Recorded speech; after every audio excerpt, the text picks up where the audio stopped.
everything's going so fast, but then it slows down. And like the more you can get it to slow down, the more you can dive into your subconscious, the more flow state you're in, and the better you can perform. It's also why I always say my addiction is racing. Yeah. Welcome to the Hopeaholics. Recover out loud, baby.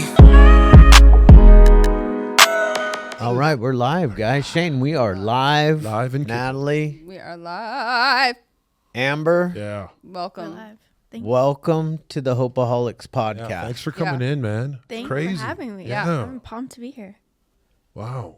And she's a Winnipegger. That's what's crazy about it. Like, how many times are you going to find a I don't Winnipegger believe it, in North because- Carolina driving a fucking race car? I honestly actually She's the don't only one. I think wouldn't. she's Canadian. I don't because either. I don't like Canadians. She's typically. the only one. Canadians are fun. They- I think we've been Americanized, though. We have been Americanized, but Yeah. you could tell her Winnipeg is beautiful. They have beautiful people. They're kind. We're a melting pot of Eastern European, Polish, Ukrainian, Eastern Bloc. So everyone is gorgeous. No, it is Calm true. down. Everyone, no, but everyone is, I feel, very Right, Donna? Everyone is pretty gorgeous. there. And really nice. Honestly, the only thing I miss about Oh, there it Winnipeg was. is the people. I heard it. Yeah. She I said heard it. it. She said I heard it. Yeah, About she's about. never Like- going to lose it. That's Yeah. what she's just Winnipeg. That was the first thing I've heard her say, though. That was Canadian. That's all you need. Just so you know, my dad's a Canadian immigrant as Yeah. well. Immigrant. I mean, we are immigrants. We are immigrants. Yeah, Yeah. it's weird, right? It's really hot in here. huh? It's really hot in here. What? It's her fault. I know. How is it You my? steamed it up. Yeah, yesterday. with your the little. thing. Wait, why am I getting blamed? Emily is totally in partake in this because You both decided she to had turn it the heater on. on. She had it on before. Lord I have got in. mercy. Normally it's an ice bucket in here. Yeah, I miss the people too, because you can go to the bar, you can go anywhere, and everyone's so friendly and nice, and no fighting. You know, where East Kildonan? No, more like Charleswood, Tuxedo. Charleswood, Tuxedo. Yeah. So my friend coached for the Hawks. Okay. Yeah, for like cool. 10 Yeah. years. Yeah. He was the coach when they won all the thing. I played for the Raiders and then Mm-hmm. the Canadians, St. James Canadians. Small world. Small world, yeah, right there in Charleswood. But Love no, that we area. really are immigrants. Like, I had to hire an immigration lawyer. Yeah. Like, I couldn't just move to No. the States. Like, Yeah. it was a whole process. A whole And process. When did you move to the States? In 2016.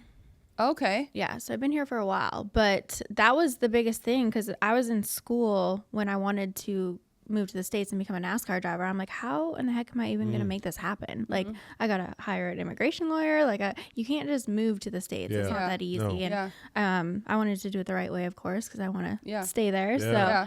yeah, I wish it was easier. Yeah, for sure. Yeah, they treat you like bad. I know my, Yeah. my You know, I because they're so remember- used to people lying, or because I got married, then I went for the immigration. It was So you easy. came Oh, so you here married- not like Yeah. legal. You came here just like on a passport. Yeah, and then I met a girl, Yeah. and then got Wait, married. or on a green card. Green card. I You- had a green you card. did have a I had green a card? green card. Oh, okay. I think. I don't know. I don't think so. I don't- You just came for rehab, dude. I did.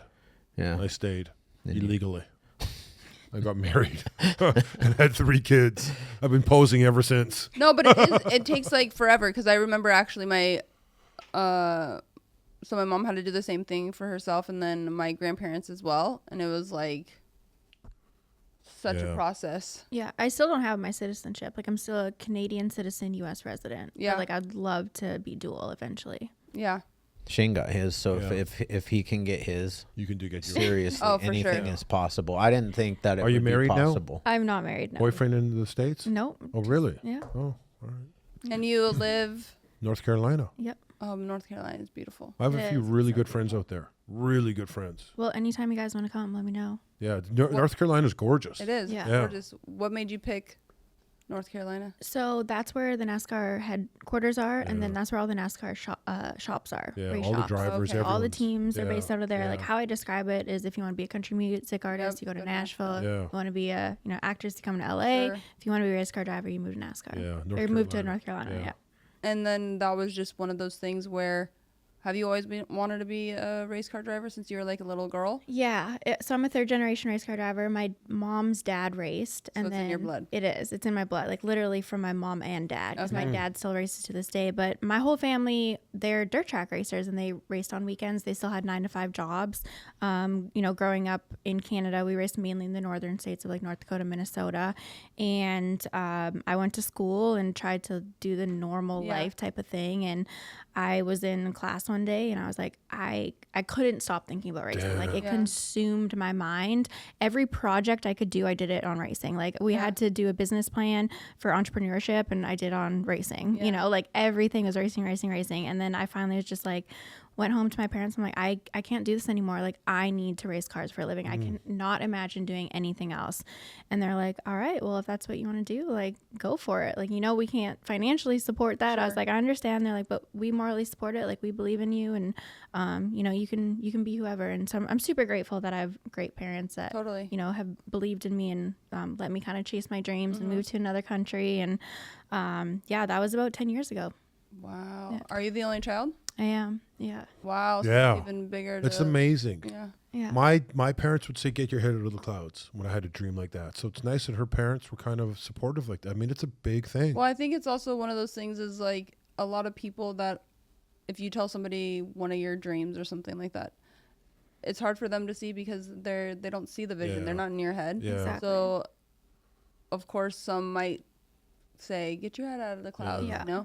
I mean, 100%. And it was like that everyone else around me because I Sure. grew up racing dirt, right? So we were all weekend racers. We raced dirt. So when I told, my fellow competitors and friends in the racing community, they're like, they laughed in my face. They're like, are you crazy? Like, what makes you think you can do that? Like, how are you even going to move down there? And how you don't like know enough about NASCAR? And like they laughed in my face and it was hard because it took me a long time to get down there. And then when I got down there, I found success the first year. But then after that, I won some races, made history, and I thought my career was just going to skyrocket after that. You have that one bit of success. Totally. You're like, I got it. Like I did it.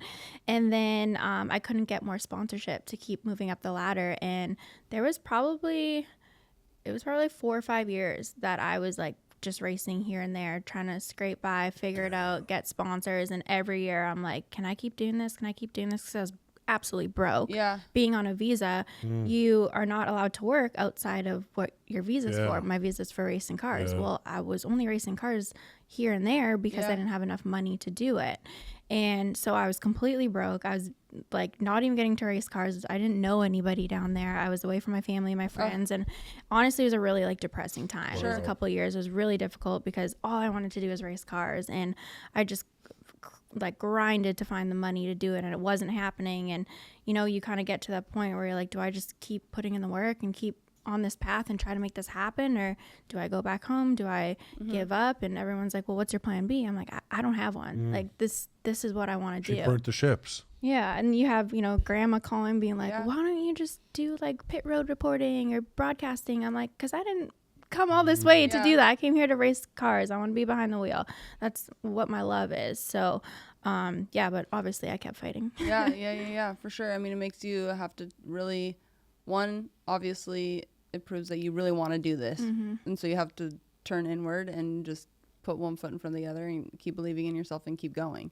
Yeah. Which is, I feel, the part where a lot of people quit is because nothing happens overnight. Nothing happens like easily, especially when it's something that requires a lot of work. It's just sometimes in our media or whatnot, all of a sudden you'll see headlines saying like overnight success, but it's like no, because if you peel back the onion, it was like 20 years that they put in to become that overnight success. 100%. I mean, because you are with First Form, like look at Andy Frisella. Yep. I mean, First Form didn't pop took him like 15 years before he actually started making some money. That's insane, because if somebody tuned in and saw him from whether it's on social media or just seeing what they're doing on a grand scale, you would think, where did this company come from? They're killing it. He was also broke and sleeping on a mattress for a long time. Exactly. And the cool thing is I've been with First Form for 10 years. So I've seen their growth. I've seen what they've been able to do, and it's incredible. And even when I first started, saying, okay, I'm dropping out of university. I'm going to make this racing my full-blown career. I was like, oh, I'll give myself 5 years. My visa was for 5 years.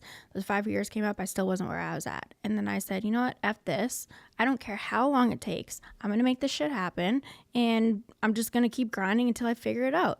And I did. And now I'm 10 years into it. Now I'm finally at a place where, I'm racing for my dream race team. I'm making enough money to do the things I want to do in life. And still feel like I haven't scratched the surface of what I actually am able to accomplish. Yeah.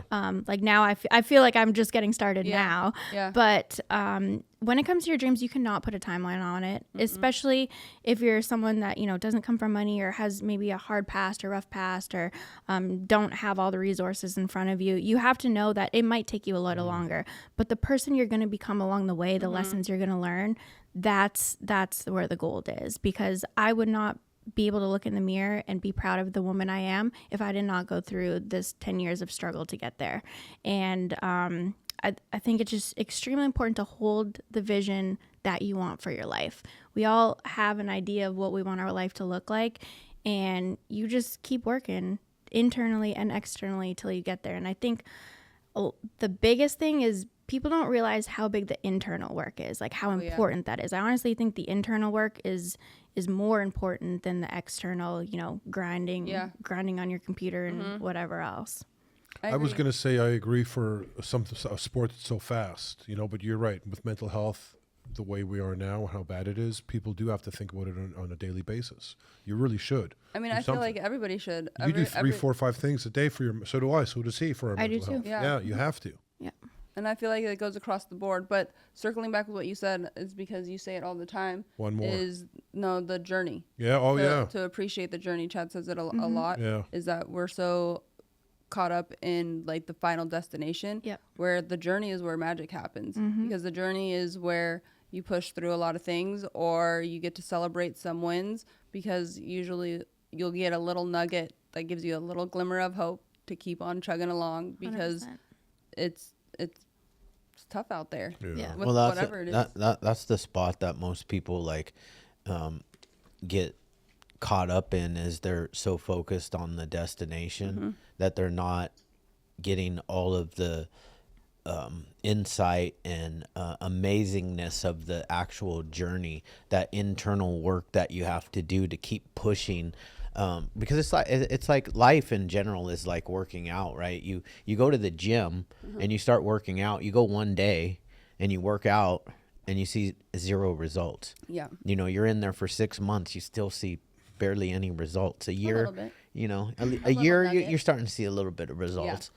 But it's like that with life, and everybody's like so focused on, I want, winning, instant gratification. Like in your case, the actual winning of the Cup Series, right? That would be like a dream and a focus, and that they forget about all of the amazingness that it along the way to get to that stage, and all the work that you put in. Like Kobe Bryant never thought about that stuff. I mean, he thought about winning championships, but he was focused on all the little details that it takes to win a championship. Yeah. Putting in the work.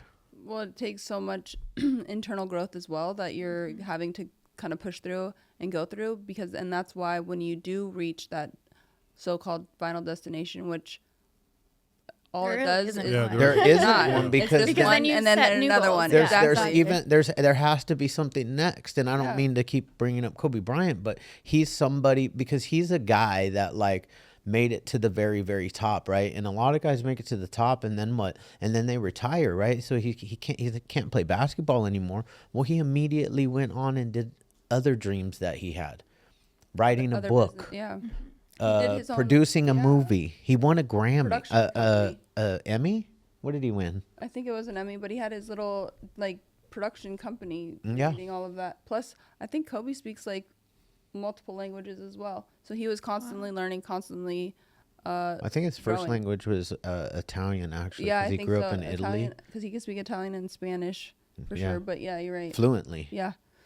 I don't think you ever stop, though. Like, when you have that growth mindset, there's a goal, you achieve that goal, you set another goal. I think it was Matthew McConaughey who said it best. Like, my hero is the future potential. Oh yeah, he of did. myself. I remember Me that 10 tweet. years And- from now. Yeah, and I saw and that. I will never get there, Yeah. but I want to push to be there, and I love that, and I think it's so true. I think what makes, you'll see people, whether it's a Kobe Bryant, Michael Jordan, or somebody achieving such a grand on the grand stage or on a grand level, and they're so filled with emotion and they're just elated. Yeah, you know why? Not because they just won that race. It's because of all the blood, sweat, and tears that they put in for the last however many years to get to that spot. 100%. That's why people are so emotional when they do achieve some sort of, huge monumental moment in their 100%. life. And without that, you don't have that appreciation or you don't have that Gratitude for it. exactly. Yeah. Exactly. 100%. And the reason people get so emotional is, like you said, people that are watching on TV, they don't see the sacrifice, the struggle, the pain, Late nights. the depression, the mental Totally. anxiety, like Self-doubt. the self-doubt of what it takes to become great. No matter what you do, like, it takes a lot to become great, and so much of it is internal, but then it's also the external, daily habits and your routines and everything to get there. And you're constantly tweaking those to figure out, how do I get to optimal performance? And it's never ending. There is no end goal, because Totally. once you get to one level, you got to figure out, how do I get to the next? And then when you get there, it's okay, how do I stay here long enough to get to the next level? And it never stops. But like you were saying before about the kind of instant gratification of things, I think we've all been guilty of, like, okay, we just want to get there, like that course. destination happiness, but I've been super guilty of that. But I feel like now I'm finally at a place in life where I'm really enjoying the process. And even, we were testing in Daytona last week, and Exciting. just coming in and explaining to my crew what the car was doing and how to get better, and going out and we'd be 100th better, and I was like, oh, it's freaking awesome. And like, just 100th of a enjoying 100th of a second, pretty crazy. just enjoying the process, like, not because, like, I'm guilty of it too. Like, I want to win more than anyone and anything, and I want to make history in NASCAR, but the process of it now I enjoy so much more. It's so much more fun, like just learning all the little things, little details, and connecting with my crew more, and just really being grateful for every single aspect of it. Even it rained out the first day of our test, and just getting to be in the garage with the guys and learning more about them and the cars, and where I think when you get things taken away from you, it really makes you appreciate Oh, it. for sure. And all those years I had, sure. no sponsorship, no ride. Like, now when I'm at the track, I'm like I have to stop myself from being emotional, because I'm just so grateful to be there, because I love it so much. But that's huge, because it makes you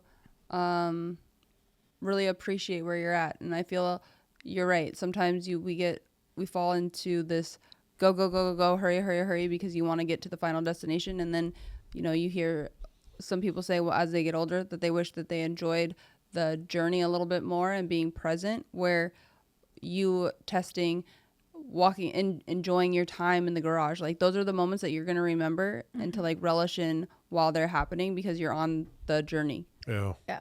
And it's nice because she's got you got 10, 12 in the crew.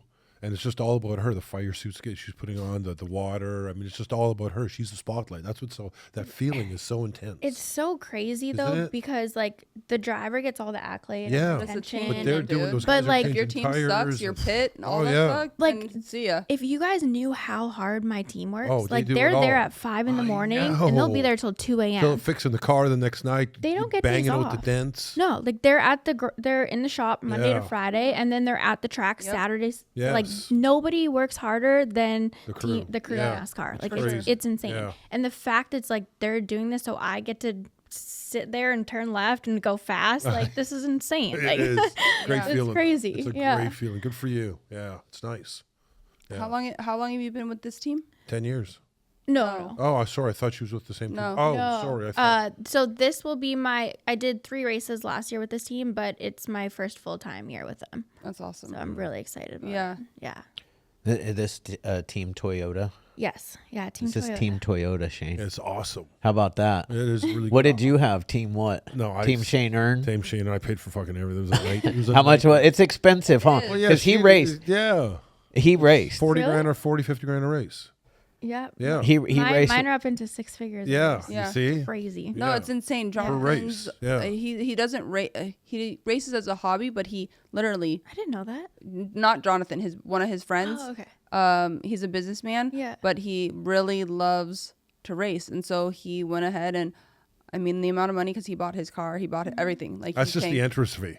That's like That's exactly what what Shane do. When I Shit. bought the Insane. car, the guy said, "This is entrance fee, bro. You know, this is it. It's going to cost you the same thing you spend on your car every year. So it's like buying a new car every year and just burning the And your car was like 450, 500,000, 200. 200. Yeah, How much? But that's was your like car nothing worth? in the sense of when you're thinking about the 250. You're what right. it takes for the 275. crew. Yeah. And then he has, I mean, this guy's on another level in the sense of just not only his drive, but everything he does, he is just a rock star. So even his like trailer, Yeah. all of the things that go into it is so expensive. Yeah. And then he raced in Austin, and we got to sit and watch like the whole pit crew change, when I'm like mind blown in the sense of how fast these guys are turning and burning these tires. Yeah. It's a truly, it has to work like butter for everybody to be successful. Yeah. So there's so many moving parts and so many moving things can go wrong. Yes. Because if somebody messes up, if somebody doesn't screw in a bolt, that's your life. Exactly. So it's Yeah. even more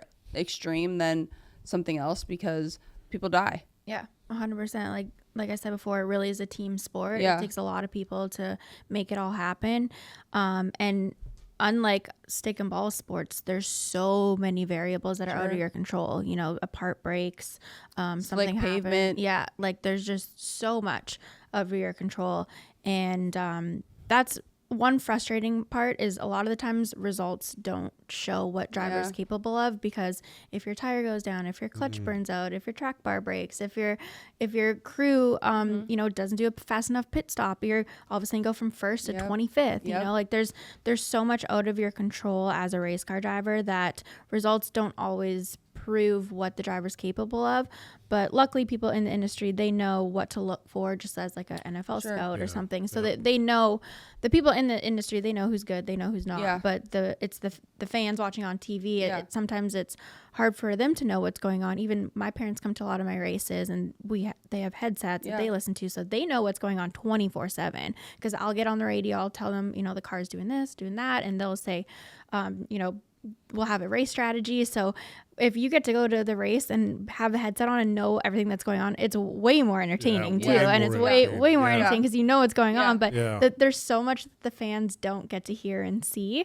I think the announcers do a good job of trying to relate as Sure. much as they can. But yeah, there's nothing like having a headset on during the race and know exactly what's Now going on. everybody can get a headset, right? And Yes. and come to the track and Yep. listen to and just dial into every Exactly. different race car driver and pit crew, correct? Yeah, so that's actually part of what I do to train, is if I'm working with new spotters. So spotters are the people that are in our ear during the race, kind of telling us what's going on.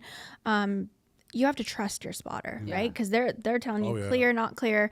And if you don't have that trust with them, you're not going to listen Yeah, to for them. sure. And you need to listen to them because, Yeah. like you were saying before, some of it's like life or death. Yeah. So what I would do to prepare, if I'm working with a new spotter, I will download the NASCAR app and I'll listen to the spot, because most of our spotters are NASCAR Cup Series spotters as well. They'll just do us the day before. So I'll listen to him speak to other drivers and just get used to his verbiage, you know, how he communicates, what language he uses, and his tone of voice, everything, because each spotter speaks a little differently as Yeah. well. Like they're going to say things Different a certain different tactics, way. And so that's like one of the kind of, when we talked about details, like Yeah. with Kobe, like Yeah. I really try to pay attention Good to for details. you. And that's like one thing, like I haven't heard of, I'm sure other drivers have, but I haven't heard of other drivers like being that detail oriented as to listening to spotters Yeah. beforehand Yeah. with other drivers. You got to listen to the co-pilot. So her spotters are like my co-passenger, and I had Murphy, who's a motorcycle off-road, real professional motorcycle, so he knows the terrain, and he'd go motorcycling like burp, burp, you know. You come into a turn, rev down 2, it's 90 degrees, or he'd go 60, or he'd call out different words. So that's important, life or death. I mean, you're talking inches, right? Inches. Inches at what's your top speed? But 190. mile an hour. 190. So You're wild. flying. Yeah, it's in I mean, I had a Lamborghini, and at 120, I was a little, Scared. Yeah, I get a Yeah. little scared, dude. Bro, like was 120 in is my like, car, and I'm thinking, holy fuck, like one wrong turn and you're dead. yeah. Not in their cars. I mean, it's pretty sophisticated, their technology. In places like Daytona and Talladega, we're touching each Yeah. other. You know, like for hundreds. I mean, come on, guys. Haven't you all watched Days of Thunder? That shit, Yeah. shit gets love that crazy. show. Love that movie. With Tom Cruise. Tom Cruise. Amazing. Good. Yeah. Yeah, that was a good movie. That was a really Yeah. good, Super good movie. Yeah. Like the shirt is giving That- me vibes from that movie. That like, just like Yeah. ages us too. Oh, yeah, because you that's guys- Really, Yeah, you guys are Shirts. amazing for wearing the shirts. rocking By the our way. girl's shirt, So cool. representing. you got to Yeah. go back on. Yeah, Shane and I, you could see her. See the whole shirt. Oh, Yeah. why can't? Why? What? Is you're a little low. There you go. You're a little low. Yeah, I am low. Well, Damn. you're yeah, it's weird. It is. It kind of is. You guys see your. No, you have a long neck. Oh my God! You have an ostrich net, Natalie. Yeah. Just another detail we just thought we'd throw it in there. Thanks, guys. You know, I didn't. this was our plan yesterday. Actually, when we I'm we so said glad we're that not gonna, Donna's here because she gets bother to you witness, anymore. basically. Remember at the start of the show when they're like, Natalie, we're not. Yeah, I gonna be know, spending right? today. We made a pact yesterday. We're yeah, just gonna like gas God, you up. Chad. It's 2 just so minutes later. natural, though. I know. It's so natural. You were so natural. I when you truly did it. wasn't making fun of her though. I No. was just like, I know. At least you didn't talk about the, It's cool. the Them, it looks cockle-doodle like- do stuff. It looks like your head's don't not have that guy. attached to your body because Who, your mine? neck is so Oh, long. mine? Oh, Me. yours. Oh, yeah. Yeah, but look at Shane. That looks like he doesn't have a neck. Like his beard, he's just all beard. Wow. Okay, reeling it back in. All right, all You know right, what I all wanted right. to get into too. Yeah, get into it because is- I have a few questions. You want me to go first? Or you gonna go? No. No, okay, go ahead then. That's fine. Go ahead. Go ahead. Oh my god. Let her speak. Thank you. I love it. Jeez. I love it. So I'm assuming that when you're doing these races, you start racing against the same people, right? Yep. So how much drama is there on and off the track? Because sometimes people like to do maybe. Stupid things. I mean, it's competitive at the end of the day. Everybody Yeah. wants to win. Everybody wants to get up on the podium. Yeah. And I know that you can do a little, foolishness out there. And I'm sure some shit talking possibly goes on because it's competitive. Yeah. To be honest, I kind of stay to myself. Like I don't really try to be friends with my competitors because Yeah. like to me, I'm there to work. I'm there Yeah. to win. But my first full season in the NASCAR's Arkham Menard Series, I had a lot of issues with guys just full on taking me out. That's what I That's was. what I was Yeah. gonna say. It was really, really frustrating. And so the But first can't couple they get times, docked for that? Like if it's like really obvious. no, that's It's the the game. toughest part about our That's sport. the game. So, but I was also a rookie, so I Totally. didn't want to piss people off either. So I tried to, race everyone respectfully, Sure. and I kept getting taken out. And then finally, the last couple times, I went up to the guys and let them have it. Yeah. I'm like, I'm done with this. And then even going into this season, if one person drives me dirty, touches me, Yeah. I'm going over there and be like, I'm gonna give it back to you twice as hard. Yeah. So try me. Yeah. I'm done with that. Yeah. I'm not being nice anymore. Yeah. I've been told that I'm more of an aggressive driver, but I think a good driver needs aggressive patience. have- You Yeah. need to be patient, I like but you that. still need to have some aggression in Yeah. you for sure. So good for you for taking that attitude. I love that. I think that's important, especially being a female driver in a male-dominated sport. For what? Having the assertiveness to go say. Just go say something Yeah, to yeah, them. for sure. And you know what? It's to give it funny and how to scared actually they look when you walk yeah. over. and to actually give it and to actually give it back to them twice as hard. Like you're not a rookie anymore. Yeah. You know. Yeah, which I think is good. I mean, when you're a rookie stepping in, you're gonna get rused a little bit. Everybody Play the gets game roosed. like Yeah. that's just kind of how it is. So you Yeah. kind of take it on the chin, and then after your rookie phase, then it's like, okay, game time. Yeah, 100%. We're not playing anymore. Yeah. Don't do me dirty. You got a good car. Yeah. What's your how do you feel your car is? Is it top in your series? Yeah, I'm with. There's two notably difference of top teams, and I'm with one of those two top teams, so I'm really happy about Yeah, that. that has Really to be a good excited. feeling. Yeah, because the thing with racing is you need to be in a good race car to win. You Oh, for cannot sure. take a 10th place car and make it win. You just can't, Yeah, it's not especially possible. nowadays Yeah. with Yeah. the technology. No matter how good you can drive. No matter how good you can drive. 100%. Yeah, the car really, really does. Well, let me matter. ask a question though. Could a top Cup Series driver take a 10th place car and win in your series? Like Maybe. probably not. Probably not. Honestly, like that's how much cars matter. Wow. They really, really matter. You could make a top 5 car win, but you can't make like an 11th. Now your car is a top 2, top 5 for sure. Top 5 for sure. Yeah. Like that's my sick. goal this season is to consistently be in the top 5 to win the championship. How many races are there a year? There's 20. And yeah. That's awesome. It's a ton. Yeah. I'll Oh watch my 'em. gosh. Yeah. I'll Yeah. watch 'em. I like watching racing. Yeah. I've you been guys should following watch. her for like, I feel like years. Yeah. I don't remember. I actually was trying to remember when we started following each other. So, another beautiful thing about social media, Yeah. the positive as opposed to a negative. Yeah. But I don't remember the year. I don't know. I've followed couldn't- you since like Total Divas. Like I've followed you for Okay. a long time. Okay. I don't remember. I know. if you She followed me was back in grade school. No. We're not No, they're not far that in far. age. Joking. You are. God. blowing it today, man. I was a Blowing really it. good one. Sorry, keep going. You still get another question? Or? No, you said I'm that joking You said again. you had a ton of questions, I and then was- you I'm- all of I a just sudden were grinded quiet. you. You know what I'm wondering? I mean, we're talking about the really good stuff and the fun stuff, but you were there for 5 years, depressed, anxiety, I'm sure, crying daily. Well, yeah, that can that Bro, that, Maybe that not daily, but I mean, I built a lot of mental toughness. That's We'll what say that. that's what I want to talk Yeah. about. How did you get through those days? Did you turn to God? Was there exercise? What was your kind of thing to get through those nights when you're thinking, "Holy shit"? Yeah, I think you need to have faith. You need to believe in the unknown. And for me, like I said before, I always had a vision for my life and what I wanted to be like and who I wanted to be. And I didn't want to stop until I got there. In 2021, I did 75 hard. Obviously, Yeah. Andy Frisella made that program, and that really did change my life. It built so much more mental toughness into me. It gave me so much confidence, and confidence really helps eliminate self-doubt, because confidence is all about keeping the promises you make to yourself and building discipline within yourself. And when you can show up for yourself and be disciplined and do what you say you're going to do day in, day out, all the time, you start to gain a lot of confidence. And confidence is required in business and sports and life and in everything. And I think I needed to build more confidence to get to where I wanted to go.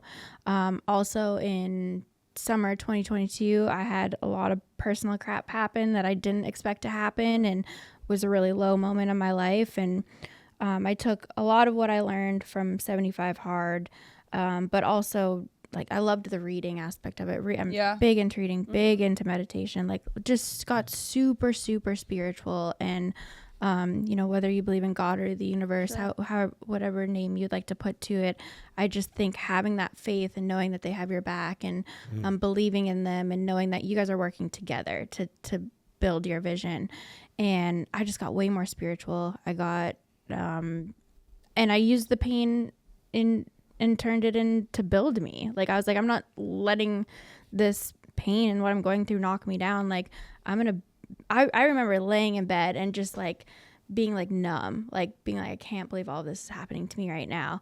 And I was like, I can feel how powerful it's making me at the same time. Wow. So I was like, give me more. That's cool. Give me more.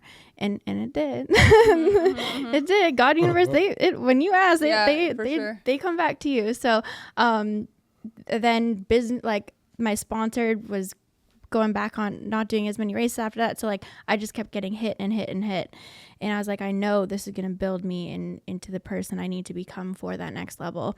And it took a little bit, but it did. And I've never been so sure of myself. I've never had this much belief in myself. Like, of course, I've always wanted to win and become the highest winning female in NASCAR. But I didn't really believe I could be. Now I actually believe I could be. And like, I know I will win a race this year, and I know I'll make NASCAR history this year, where I didn't have the confidence in myself, in my talent, the belief previously. So I really do believe those hard times build you into the person you're supposed to be. And you need to have that faith. You need to have that confidence. But that only comes by doing the work. You have to do the work internally and externally.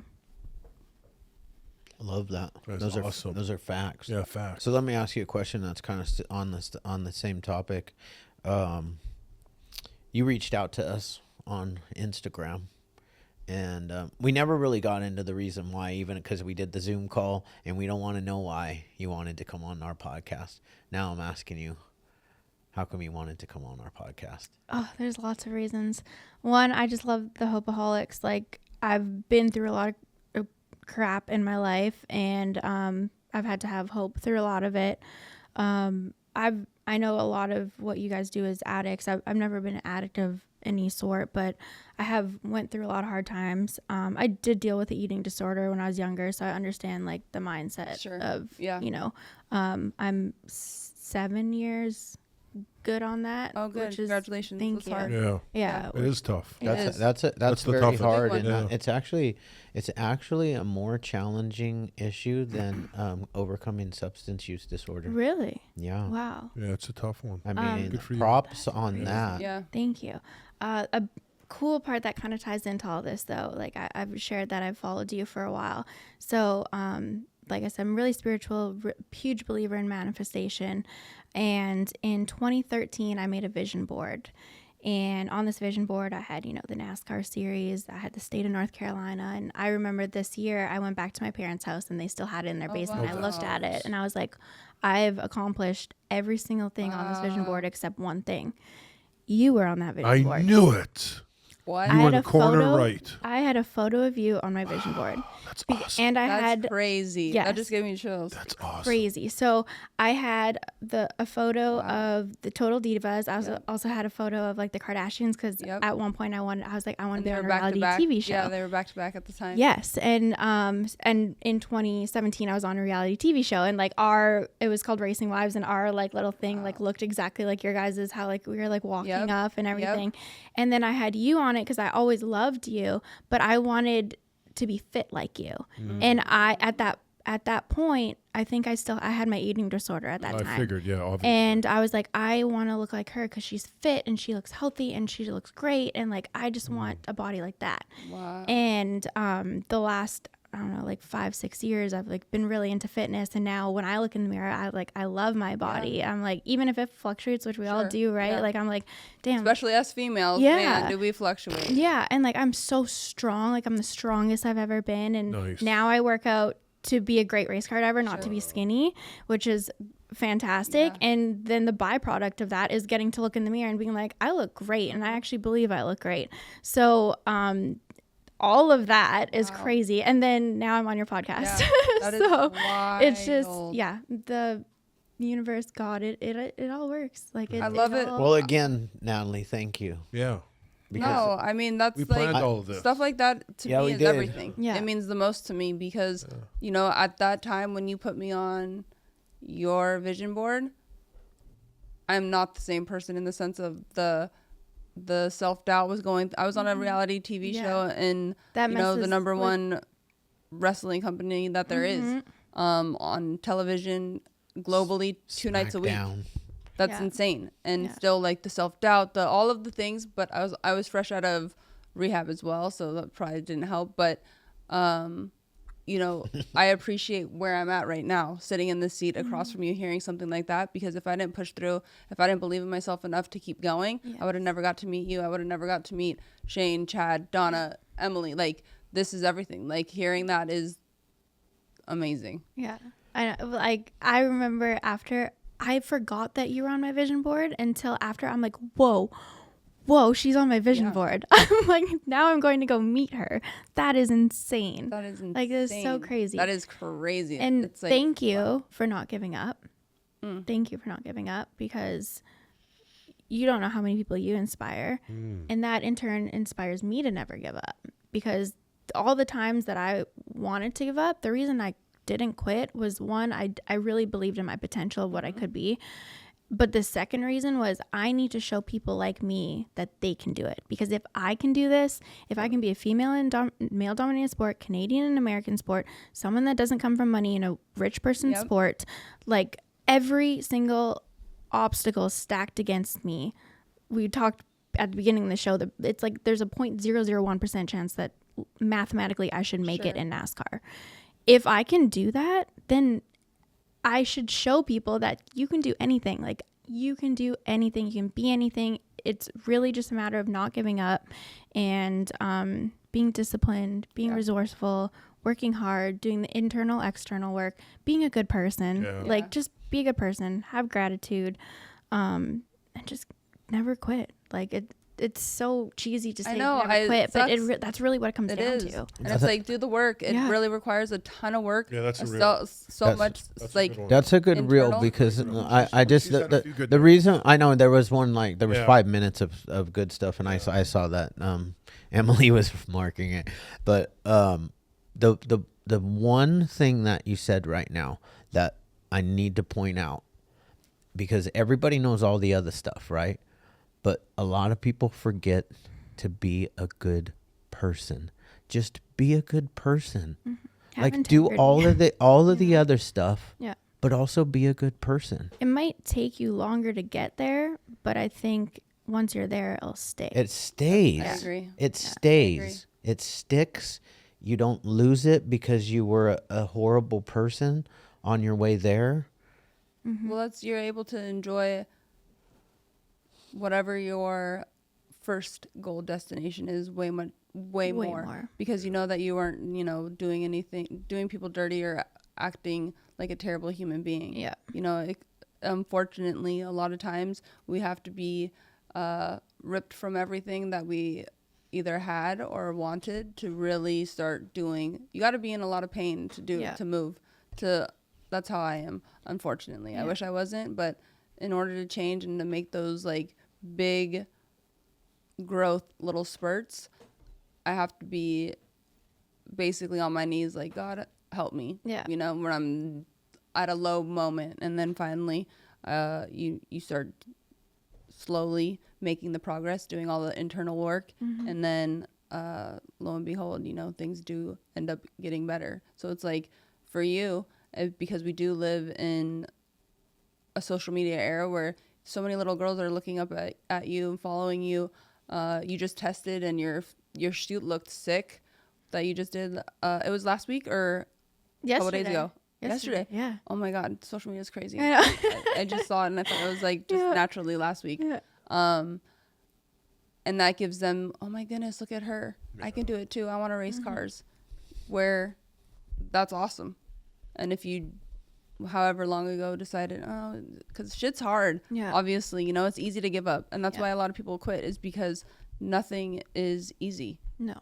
And then to see that, and then now you're going to be in 20 races this year. Yeah. Like, that's amazing. Thank you. Your parents must be proud. They are. They're super proud. And it's so cool because they come to most of my races, and just to have their support there. And the thing is once you get to where you want to be, if the people around you aren't the right people, you're not going to enjoy it. Mm-hmm. And I just have really great people around me right now, and I'm so grateful for that because it's such a big part of your fulfillment. That's true. And it's funny because when I told them like, hey, I want to go try to be a NASCAR driver, they're like, that's going to be really hard, right? And I was like, yeah. What do you mean? I'm like, now I look back, I'm like, if I only knew how hard it was, I don't know if I would have done it. I honestly don't think I would have. Like, I'm happy I didn't know how difficult it was going to be.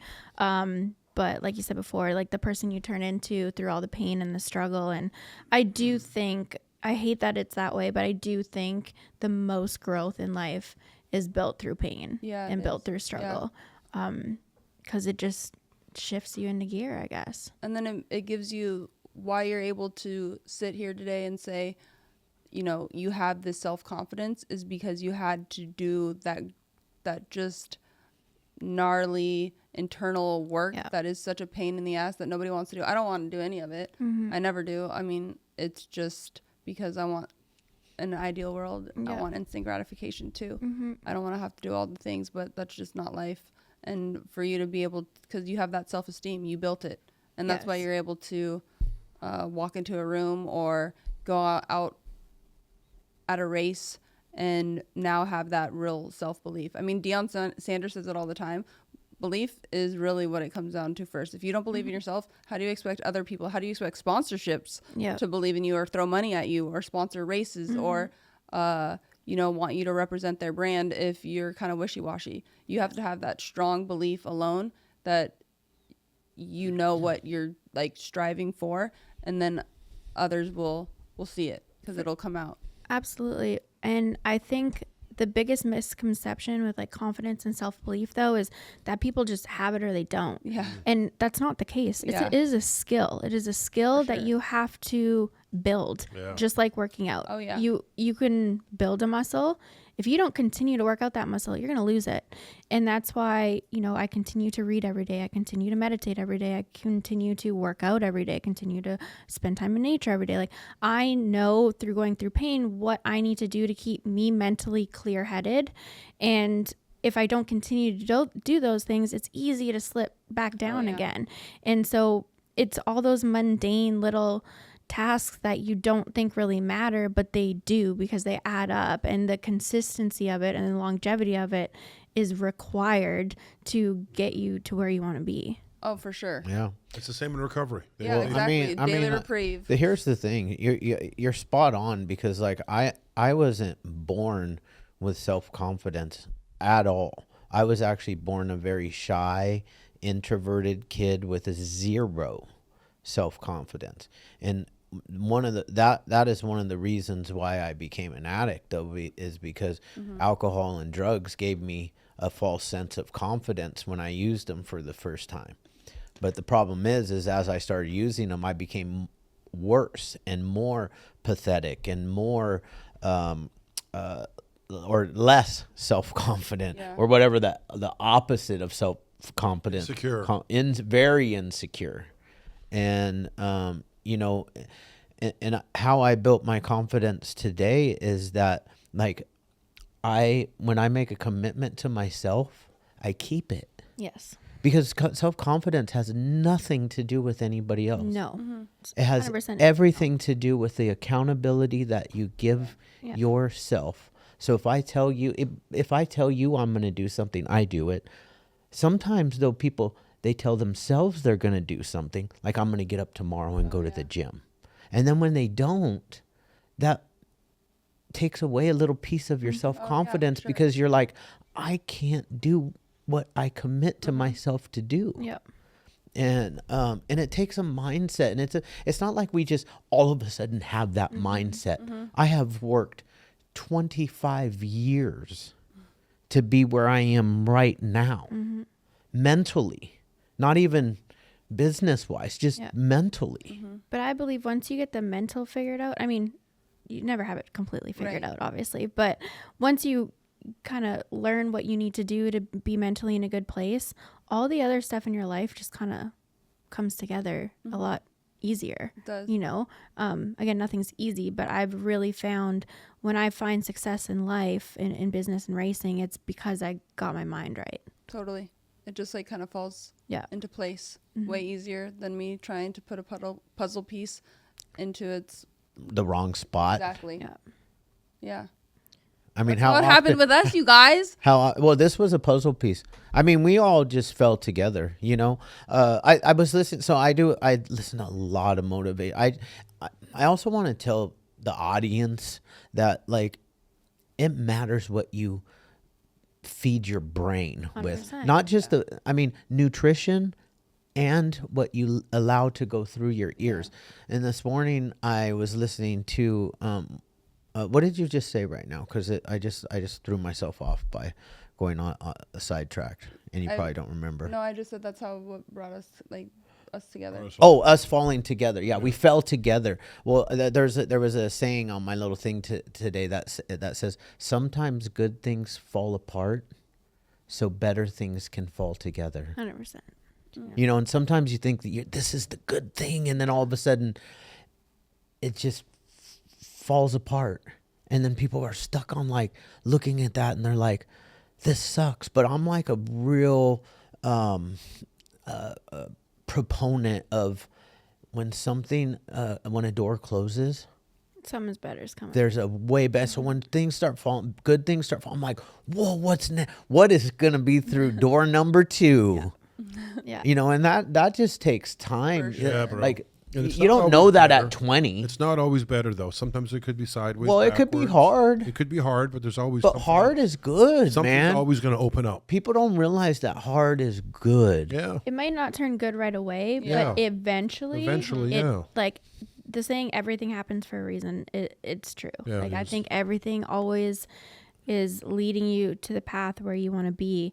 And backing up to when I said, in 2022, I went through something really hard personally, and I just shifted to being like, I'm going to use this pain to become powerful, and in this power, I'm going to start being excited about the new life that I want to build, because the situation I was in, I realized like this isn't the vision I had for myself. This isn't what I've worked for my whole life. Like this isn't the vision. Yeah. And then I finally realized like, Amber, now you're going to get that vision, Cool. the true Yeah. vision that you really want. That's nice. Not the one you're settling for right now, Yeah. or you settled for. Like you're going to get that true vision you always had for your life. So I started to be excited about it. So I think if someone's going through a hard time right now, or something abruptly shifted, a crazy change happened, start to pivot, to be excited about the new opportunity in front of you that you can build for yourself, the new direction, the new path.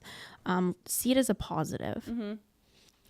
Currently, you have trained your whole entire life for this very moment in time.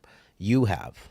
I mean, we all have. But specifically like what you're doing right now on February 18th, right? Is that the day of the very first race? For 17th? 17th, yeah. 17th. February 17th. That's actually in exactly 1 month. Is Is it really? Is today the Today's 17th? right? It's my sponsor's 2-year birthday, so yeah. Yeah. Oh, that's awesome. Yeah. You guys should come, by the way. We Daytona. want to come. Yeah. Yeah. We've already looked at plane tickets. Cool. Yeah. We figured out that you have to fly into Orlando. Yeah. There's nothing direct. That's the only direct flight. Is there no into- more flights into Daytona? No, nothing. There, It's a nightmare. it's no. There's all no double stop. there's no Two direct jumps. flight Yeah, to one stop. Daytona. No, there's not. And Orlando is like a 45-minute drive to Daytona. 45 minutes, that's not bad though. 45 minutes. It's like going to She LA. said- Maybe a little more than that. A little But more than It's like that's 4 hours. surprising because the Daytona airport is right beside the racetrack. Fuck. It sucks.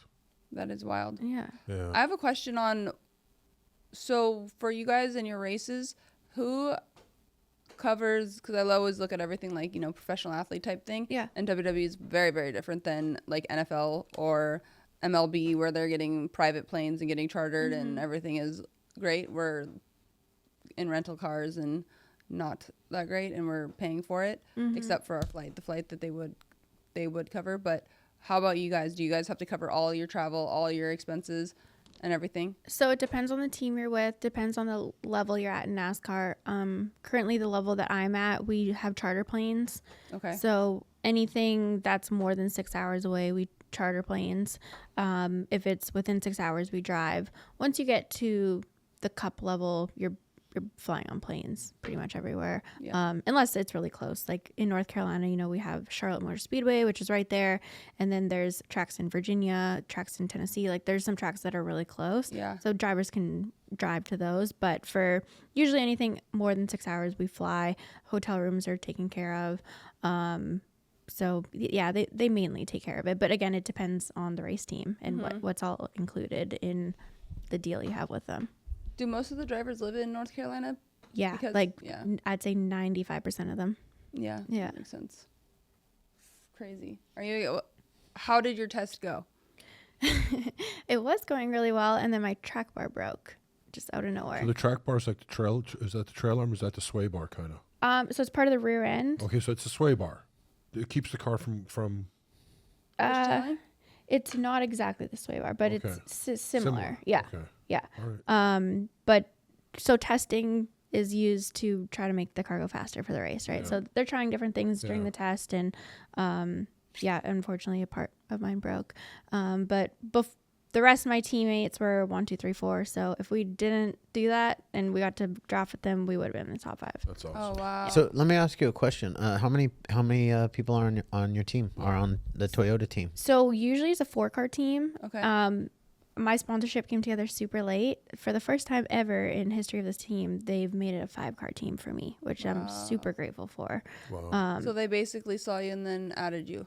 Were you?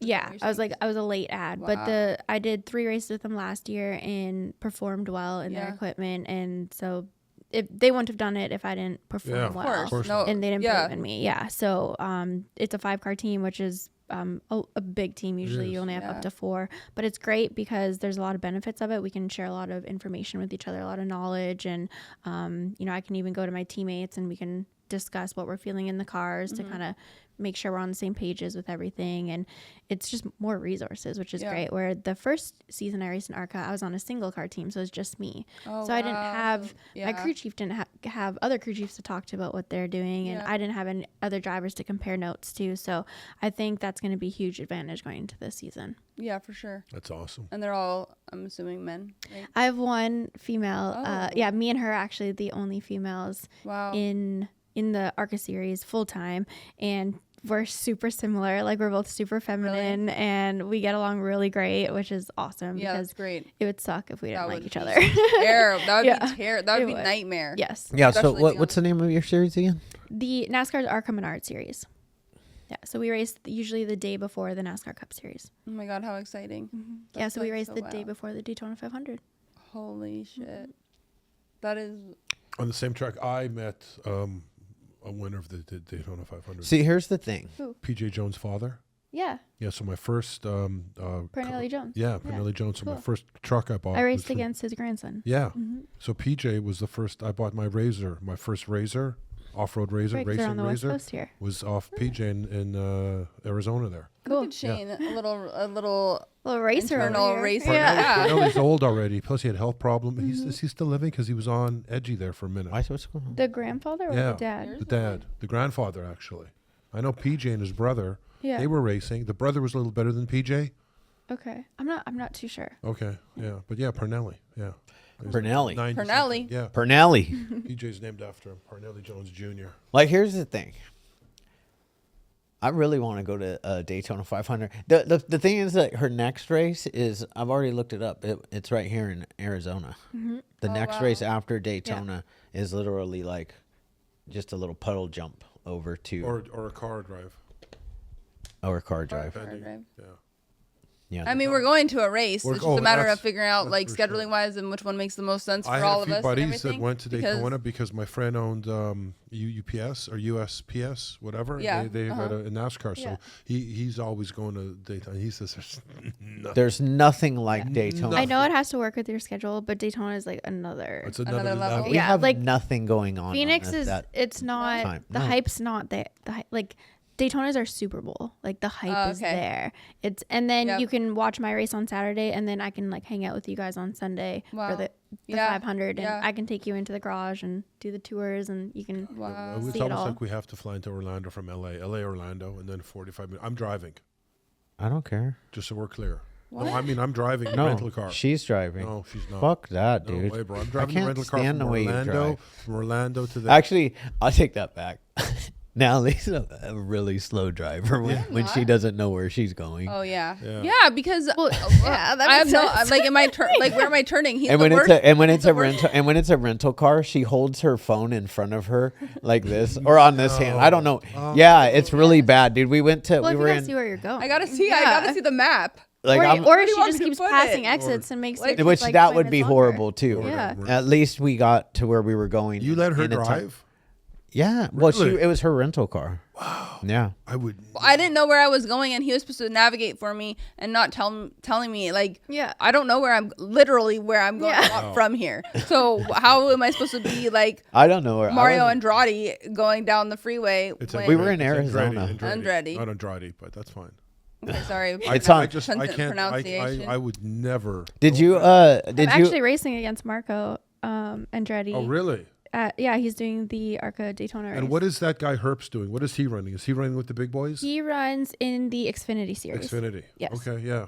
Yeah. See, that's what's confusing is I feel like there's so many. Series. So I'll break it down for Okay. you now. So the NASCAR Cup Series is Sundays. Okay. So that's the big guys. Okay. That's my goal to get there. Okay. Right under that NASCAR Xfinity Series Saturdays, and then NASCAR Truck Series Fridays, and then NASCAR's Arc Menard Series, which I race, and we usually get sprinkled in on Friday or Saturday. Got it. Okay. Yeah. Wow. But you don't have to. You can jump series. Like so I could jump right to Xfinity next season if I had the money and felt that I had the skills to do it. So how do you jump? Is it money or Mainly money? Yeah. Wow. Could somebody though, like, would you still be with Toyota? Could like a team up there pick you up Yes. and then they pay for you? Oh yeah. Or do you have, or but do you have to come out of pocket yourself? everyone has to bring sponsors. They have to bring sponsors. Yeah, everyone still has to bring sponsors. Wow. It's a hell of a job.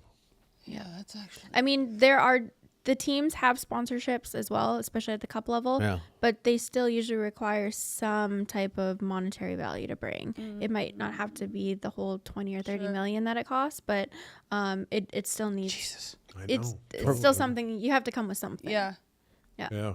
It's crazy. Damn. 20. Don't you wonder what her minimum sponsorship level is? Probably $500,000. So to race in the series I'm in right now is about $1.5 million. Fuck. For the whole year? Yes. Okay. $1.5 million. Yeah. It's about 80 to 100,000. How much does it cost to get our logo on your car? I'd have to speak with my management team. Oh yeah. But yeah, that'd be cool. The Hopeaholics podcast. You know how many I people think- watch this stuff? Actually, First. wait, one I has have an one, idea. right? She has an idea. No, they still, yeah, no, I'm trying. Oh, I'm okay. trying, yeah. Okay. So one race we haven't sold yet is our Sonoma race, which is in Sonoma, California. It's a road course race. So maybe we can talk about that. I have a picture of Natalie on the front with her hair. It's flowing- her hair is flowing her down hair the is side- right there on flowing our. down the side of the car. You see our logo? That'd be sick though. Oh yeah, actually, Like, it would yeah. look like Oh, like flames. make it like flowy. Yeah. On the car. Yeah. Oh yeah. Yeah. Like it was like it's wind Yeah. Have wishing it- back. have- Yeah, and then the exactly. rest of the car is pink. Yeah. Oh my Ooh. God. Yeah. Everyone but I feel a car, you spot ones that's kind of stick out like that. Oh, it's a so much pink, Like easier. if you had something of pink in a Yeah, car, that's- Yeah. no dude out there, it's a male dominated sport. No one's rocking a pink car. But Yeah. Amber is. He's about to be. Yeah, because here the funny thing is my uncle Charlie, who passed away a couple years ago, he was really into just cars and racing, NASCAR. What do you call the quarter mile Yeah. cars? Funny cars. Drag racing. Drag racing, Oh, man. funny cars. Yeah, they because they have the funny cars, and then they have the other ones that have a really long front. Yeah. And there was the first female driver ever back when I was like in 4th or 5th grade. I think her name was Shirley Muldean. Yeah. You remember Shirley I do. You're Muldean? damn right. So And she had a pink car, and Oh, he wow. took me to the drag race, and I was just a little boy, and I was like, wow, there's a pink car, and I went home and told my mom there was a girl driving, and she had a pink car. So how dope would it be for you to have a pink car? It would. And it helps the spotters too, because it's easier yeah, to to spot on see. the track. Like even my car, the red and white really stands out. And so they are always like, I like spotting you because your car's so easy to find. Totally. So a pink car, heck yeah. Yeah, I like it. 190 miles an hour. crazy. I can honestly, I don't think I could do it. Have you ever? Let had me bad, ask you Have you this. ever had a bad crash? Yeah. 2020 was probably my worst one. It was not in a NASCAR type car. It was in a car called the Dirt Midget. So basically I was in the hospital for like 3 days, wow. collapsed lungs. That's Wow. what like burns. Still have some burns here. Concussions. I've gotten a lot of concussions, like a lot of hard hits. Yeah. But it's part of it. You know, it's funny to say, but I feel safer in a race car than I do going down the interstate. For sure. Because I believe that. we're in a roll cage. Yeah. We have safety equipment. We have Hans device. Your head is helmet. strapped? Oh yeah. Well, Yeah, no, it's your the Hans- neck. yeah. You got your neck. So your neck can't go back so far this way or that way. Mm-hmm. It can only go like an inch. It took me a minute. That's claustrophobic. Like I mean, you don't see a big guy like me in a NASCAR. I mean, they're tight. They're usually most tight. drivers are pretty small. Yeah, They're they are. tight. They're You like get in there and you petite. got this much to turn. I mean, the wheels. You know what I mean? It's tight. I couldn't do it in a NASCAR. It's too claustrophobic for me. Have you ever weighed yourself right before a race and then weighed yourself after? Yeah. So someone my size loses about like 5 pounds, but the guys will lose like 10 pounds. Yeah. So that's why like I just did like a bulk right now because Okay. I always lose weight during season, Sure. and I don't want to be like super skinny and like tired and fatigued because it takes a lot of endurance for these races. For like sure. we're in the cars for a couple hours. Yeah. They're and athletes. it's 140 degrees totally. Oh, yeah. and we're sweating like no Oh, tomorrow. yeah. Oh, yeah. When we went to John Elias's race, so he wears a heart rate monitor when he's racing. Yeah. And the amount of just calorie burn, and then when he gets out of the car, I mean, homeboy's like, Wasn't Just his dripping. heart rate Yeah. like 140 or it was 160 something. during the whole race? It was pretty. It was. Do you ever wear a high. heart rate monitor? I don't, but I want to. I've had my Apple Watch on at Sure. times, And but it probably being saying like elevated heart rate. yeah, like I always Yeah. check it out after. But so funny story, Frankie Muniz, like Malcolm in the Middle, Yeah, he yeah. raced NASCAR this past year or last year, so I raced against him, and Crazy. he raced for the team that I used to race for, and so we Wow. were chatting, and I'm like, so like, what do you think? Like, how he's like, my heart rate was like 206. I'm like, what? I'm like, How are you mine was like alive? 140.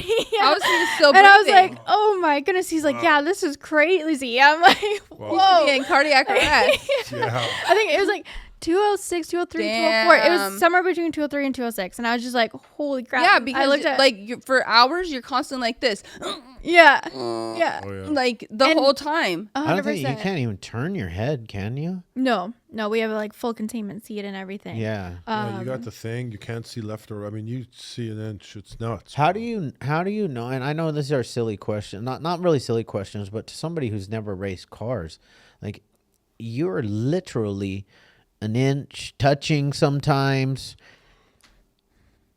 How do you know where you're at? It's a good question. Honestly, I feel like I'm driving with my subconscious mind. I don't feel like I'm driving with my conscious mind. It's like when I'm in, because everything's going so fast, but then it slows down. And like the more you can get it to slow down, the more you can dive into your subconscious, the more flow state you're in, and the better you can perform. It's also why I always say my addiction is racing. Yeah. I'm truly addicted to the feeling of it, and Yeah. like I don't feel happy or satisfied or fulfilled if I don't get like Sure. that fix of it. And I think it's because I was reading one of The Power of Now. I don't know if you've read that book. Oh, yeah. And there's a passage in there saying, race car drivers are one of the few people that really truly get to experience what it's like to be in the now. And I was Totally. like, whoa, that's why I love it so much. Yeah. Like that, I get it now. Like it's, I'm not crazy. Like it's a proven scientific fact. But yeah, it's everything else is just flows away. You're not thinking about anything but, driving that car and making that lap as fast as you can.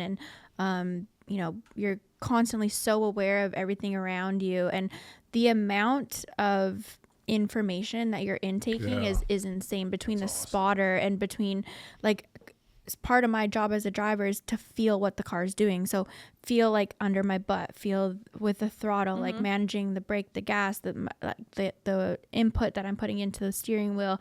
Like there's so much going on, like it's sensory overload. And part of my training is, we'll get our heart rate up to where we'll be at, and then I'll go and use what's called Synaptech, which is like basically information overload, and you're having to make quick decisions and peripheral vision and all this kind of stuff all at once, because we just get it's information overload when you're in the car. So the more you can kind of quiet that down and let your subconscious take over, the more just flow state it is, and the easier it is, because the more you like think about what you're doing, Finished. the more you're gonna make mistakes. Yeah. Which it sounds No, weird, it doesn't. but- It doesn't. Not if you're an athlete. It doesn't sound. Well, and in a car, I feel like you're dealing with like milliseconds. So by the time you're listening to your spotter and then reacting to it, you can't. You have to be in sync. Yeah. Because I mean, you you're react you're late. zoned out. Yeah. You are in.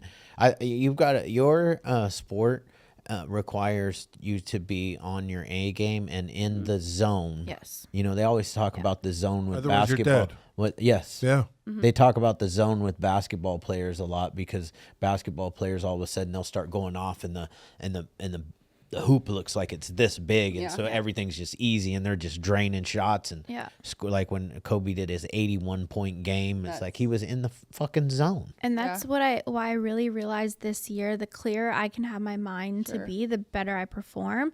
And so now, like, that's something I'm implementing this season is meditating the night before a race, Yes. Nice. and then the morning of a race as well. Because I really learned that this past year. I'm like, wow, like the clearer my mind is, the calmer, chiller, like just more relaxed state I'm in, the better I perform.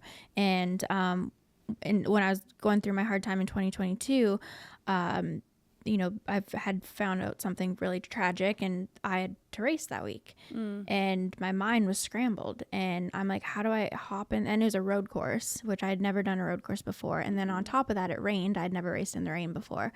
So I'd going on my first road course race ever, and I was terrible. It was the worst race I've ever had, you know, and everyone's coming up to me like, oh, like you really dropped the ball. Like, you like, what were you doing? And like, it was so bad that it wasn't even like I forgot how to be a race car driver. I forgot how to drive a vehicle. Like, that's how bad I was. Wow. And afterwards I was like, yeah, well, you know, I was going through some stuff. And then after people kind of found out, they're like, oh, okay, that makes sense. But as an athlete, you can't call in work sick, be like, hey, my mind's not there today, sorry, I'm not gonna make it. Like, no, you have to still show up and perform. And when you're behind a race car that can potentially harm you and your mind's not clear, it's dangerous. But I have sponsors, I have teammates, I have, you know, I have a whole team of people around me counting on me to go perform. You have to pull yourself together and make it happen. You know, I mean, speaking of Kobe, I mean, and Michael, they would always, it's like, you have to really be able to, when you're playing or doing anything, even business, whatever that may be, at such a high level and requires a lot from you, you have to have the ability to, I don't know how to pronounce it, it's compartmentalize. And be able to go out there and perform, because you have a job to do and you have your ultimate goal. And if you're not able to do that, exactly what you just said happens. Well, and that's like, you know, that's also a skill that you have to work on and learn. yes, absolutely. A really good book that I just finished up reading is Tim Grover's Unstoppable. It's not a brand new book, but really good book. First time I read it, well, I don't read. I'm sorry, I do audiobooks. I always say read, but The same thing. is it? Yeah. Listen, Yeah. Kinda. Whatever.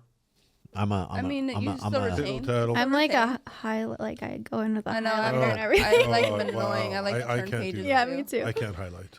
I don't like turning I highlighted pages. a page and I fall asleep.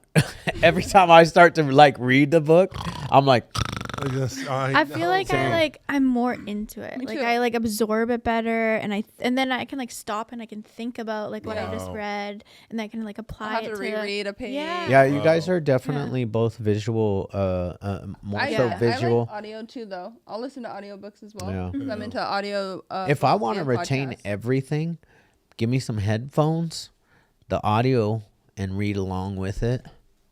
I don't even need the highlighter. I don't. I will literally remember shit word for word. Wow. But Tim Grover's book, you know, he talks about the cleaner, right? There's there's three different types of people. There's the I forget what the first one is, but then there's the closer, and then there's the cleaner. And people like Dwayne Wade, Kobe Bryant, Michael Jordan, those type are cleaners. And an example of Tiger Woods was a cleaner until he got caught cheating, and it really messed with his mindset. And Tim Grover in the book says that Tiger should have just came out and not apologized for his stuff. He should have just came out and said, you know, if he does apologize, he should have been like, you know what, I'm sorry. I did it. This is what I do. If you don't like it, I'm sorry. I'm sorry to my wife and my family. I'm sorry to my causing wife. The shame. Yeah. But this is like, you know, taking accountability for his actions. And then bam, just back to the cleaner mindset. Have you read Winning as well? His latest book. No, It's a good one. it's a good one. Winning is good. Winning. Winning. I'll have to do that one next. Yeah. But I love the fact that another example, like Kobe Bryant was, and we're Lakers season ticket holders, and I was going to Laker games when it was Shaq, Kobe, you know, when they were winning championships, and Kobe was in all of that trouble up in Colorado. I don't know if y'all, any of you remember that, but girl. yeah, he had an affair on his wife. She accused him of raping her, and he got arrested. Yeah. Kobe Bryant got arrested, and he was going to court for rape, and he would literally be in court all day in Colorado. Jump on a private jet, play game, fly back, get back to LA at like 6 o'clock. Game started at 7. He would walk into the arena, basically very little warm up, and crush the game. Wow. Because that's how powerful his mindset is. That would destroy most people. Mm-hmm. Oh, for sure. Destroy them. They wouldn't be able to just show up to a game and forget about everything that's going on and all the news media that's mind you, with everybody watching you. Yeah. You're under a microscope at that point. Mm-hmm. But the power of Kobe's mindset was like that's what kept people, you know, loving him forever, you know, because some people could have, you know, fallen off because he did have an affair. He cheated on his wife. Yeah. She ended up getting a $4 million diamond ring. Because of it, and all is better. Yeah, no, I mean, and then that's not better now. He's the only person I've ever cried for when they died that I didn't know. It was a really, really sad day. Yeah. His daughter was about to be a WNBA superstar. Sure, baller. Mm-hmm. She was a baller. Like, I had never seen a kid athlete in 8th grade that could knock down baskets like her. Anyway, it's that kind of mindset that you know that we all trained for. Yeah. You know, and I tell, like, I always say this, and I'm not joking when I say this, but because I say, you know, we're coming for Joe Rogan's spot. You know, we want the #1 spot. We want to be the #1 podcast because we have a mission. This podcast exists because of my pain. You know, I lost my son-in-law on 9/11 of 2022 to fentanyl. Wow. And my 21-year-old daughter, she was 21 at the time, found him dead in his bed. And, you know, we're on a mission. We're on a mission, you know, to eradicate fentanyl and to let the world know that 300 people, currently, 300 people every single day are dying from fentanyl. You know, and like... Not only that, though, and why we ended up being the Hopeaholics is because we want to offer hope to the family members who have lost their kids, the people that are struggling right now. And it doesn't have to just be with drugs and alcohol. We all struggle with pain and mindset and low self-esteem and fear and doubt, failure. When you were talking about some of the stuff that, like, I was thinking about, like, my wife, she knows the struggles that I go through because, like, you know, I am successful today, but, you know, I'm not done, and I'm not anywhere near done, and I'm still fighting for the next level and the next level. And some days are really hard, you know, and I have to go home and I tell her, I'm like, you know what? I'm struggling right now. You know, I'll tell her, I just need you to love me. That's what I do. That's so sweet. Yeah. That's really sweet. Because sometimes you feel like you're carrying the weight of the world on your shoulders, and those are the days that I really, really rely on my spirituality and turning it over. Yeah.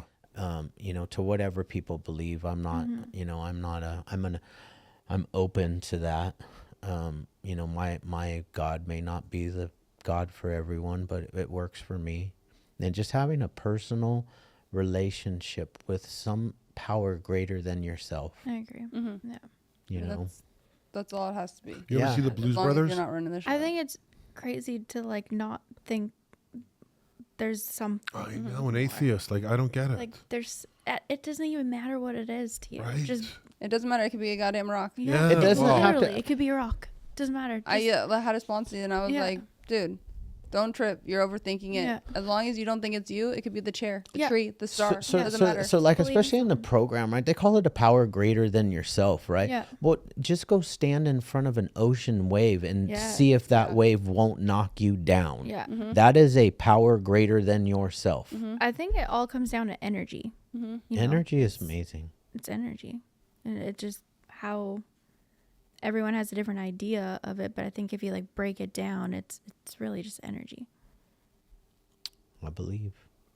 I believe. I believe in crystal light What is I don't actually, know you know that what? A because question. I believe in So me. because I was, and especially when I used to play soccer, I would have, people like to say superstition, but I would have like a little routine before or like the night before a game or in the morning of, especially if I had a hell of a game the week before or something like that, I would like eat the same thing and wear the Yeah. same sports bra, wear the same Yeah. socks, like just a little routine. Do you have one before you go into a race? Nothing like super particular. The way I put on my safety equipment has to be the same. Like the order in Sure. which I put everything in definitely has to be the same.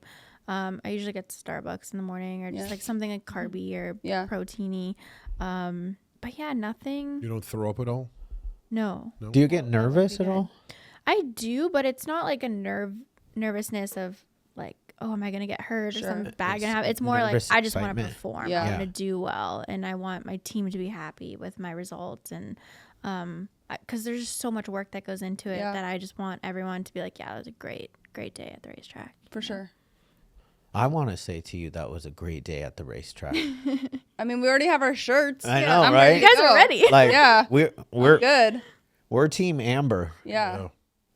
Appreciate that, guys. But I think what's really, from even just us all speaking and having the conversation, what it really comes down to is that everybody, no matter who you are, no matter what you think of somebody or how big of a pedestal you put another individual that you don't know on, that you think either has what you want or has the business or the relationship or whatnot, everybody struggles.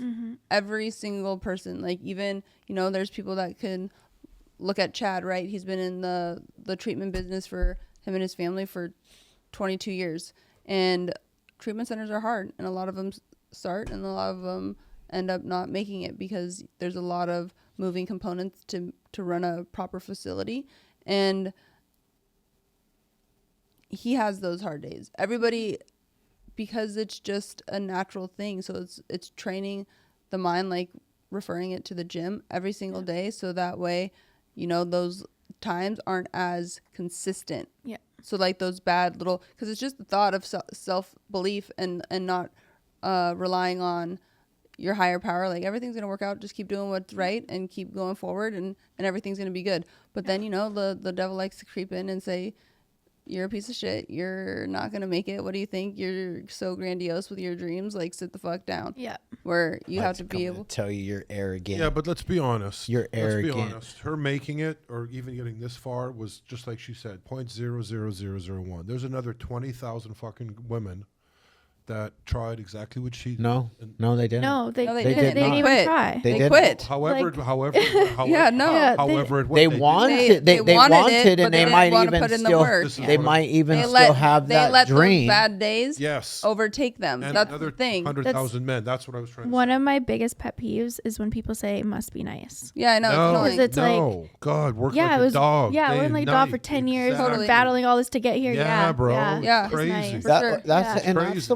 But that's because they see the end result. Yes. Exactly. So that's like, the one thing. They Well, think, you know oh. what? Sometimes Sometimes we get, like, if we get bad stuff. Sometimes, like, they're like, oh, it's because you guys are pretty, or they say. Do you stuff not like think that. I get that? Oh yeah, for sure. Yeah, you get, I only got my ride because of my looks. Yeah. If you ask any, guys, if you ask, you know what? fans, like, I got into the WWE, never wrestling a day in my life, and then And all that of a was sudden on the main because- roster. yeah, Yeah. That Like, was, you that was know how because much you were hate I pretty. got? That was because you were pretty, But it's like, pretty badass.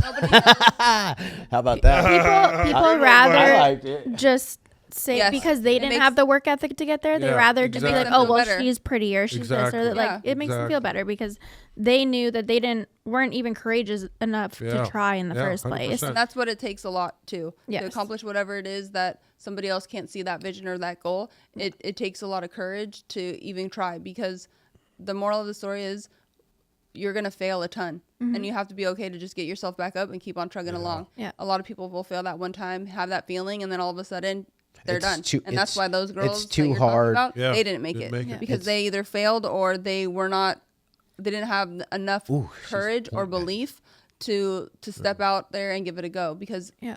it takes a lot to go try, because you don't know. Yeah. Maybe it'll work, maybe it I won't. agree. Who's And your failure is part of the process. 100%. It's going to happen. Yes. And I've failed a bunch of times. Continuously. Yeah. And the only difference between why I've made it here and other people haven't is because I didn't give up. Yeah. And I kept Totally. putting the work in. Yes. Like that's honestly why. Who's your go-to?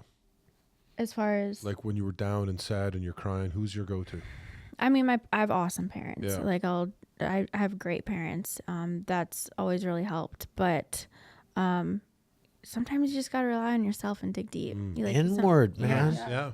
Inward. Yeah. You No don't one is have going to to come run. and save you. No. I can at tell you all. there you've got to rely on your spirituality. You got to rely on a power greater than yourself, and you've got to do the internal work. Yeah. And even when you don't want, see, you said something in the beginning about like discipline. You've got to have the discipline. I mean, Andy Frisella. And you wanted to He get mad at says- me for butchering.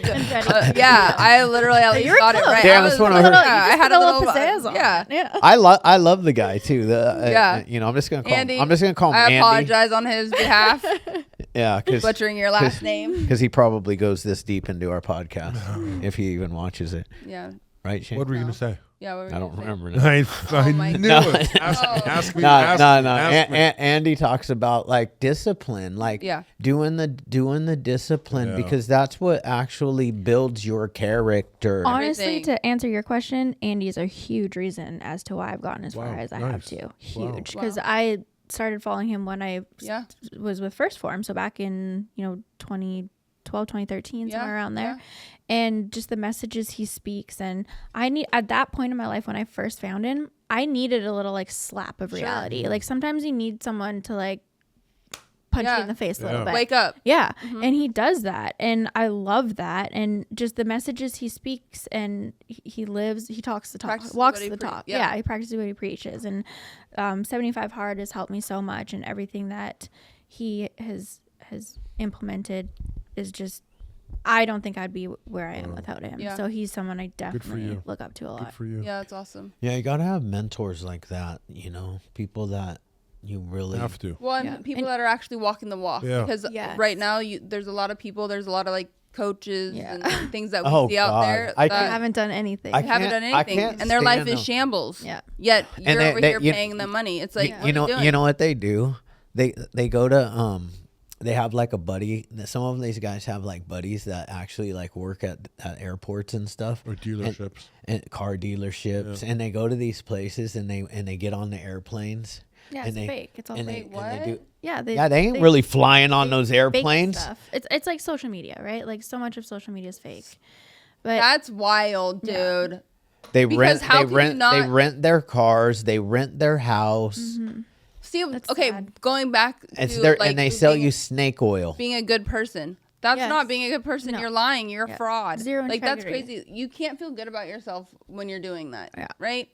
Yeah, but that's why we're all gonna rise to the top as these shining stars, these beautiful shining stars of a glimmer of hope Yeah. to the world, 'Cause it because this takes- world is so Dark. fragile and so it so needs love right now. It really does. People are hurting and they're grasping onto the wrong things in social media. So it's important to, not call out the frauds, but be like, you know what, there are a lot of fraudulent sure you- people out there doing fraudulent things. also there's just so much information So out there much. in general, and everyone has an opinion and a comment. And I think a big thing too, when you're, on your way to your dream or trying to build up or get where you want to go, is don't take advice from someone who you don't want to be where they're at. For sure. You know, like even or who hasn't done it. and who hasn't done it. Like, why Yeah. would you take advice from them? And I remember when I was saying I'm going to go to NASCAR and switch from dirt track racing, all the people that told me like, no, you should just stay to dirt. Like you won't make it NASCAR. Like you need a famous last name. You need this, you need that.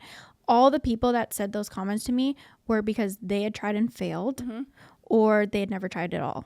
Not one person who made it or who is successful doing what I wanted to do told me that I couldn't do it. It was all people who didn't or couldn't or didn't try.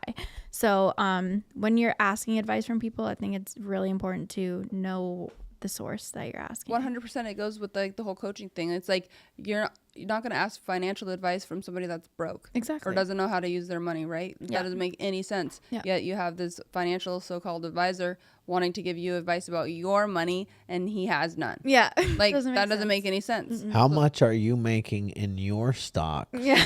How much is your financial portfolio looking like?